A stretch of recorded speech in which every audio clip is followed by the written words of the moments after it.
آپ نے فلسطین کے غزہ کی یہ مشہور تصویر دیکھی ہوگی۔ اس میں ایک فلسطینی بچہ قابض فوج کے ایک ٹینک کی طرف رخ کر کے ایک پتھر ہاتھ میں پکڑے دکھائی دے رہا ہے۔ یہ تصویر سن 2000 کی ہے اور یہ تصویر فلسطینیوں کی بہادری اور آزادی کے لیے ان کی جدوجہد کی عکاسی کرتی ہے۔ تصویر میں موجود اس لڑکے کا نام فارس عودہ تھا، جس کی عمر صرف 14 سال تھی۔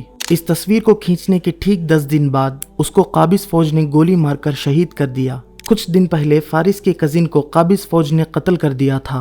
اس کے جنازے میں فارس نے کہا، میں قسم کھاتا ہوں میں اس کی موت کا بدلہ ضرور لوں گا۔ اپنی موت کے دن فارس نوجوان فلسطینیوں کے ایک گروپ کے ساتھ سامنے کھڑا قابض فوج پر پتھر پھینک رہا تھا۔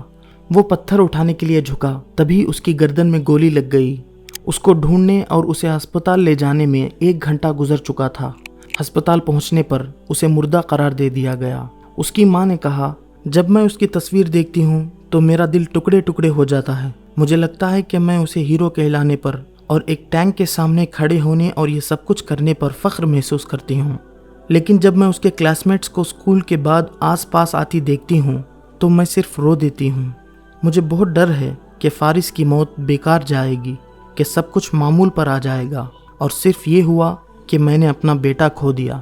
2 دہائیاں یعنی 20 سال گزرنے کے باوجود فلسطین اب بھی قبضے میں ہے۔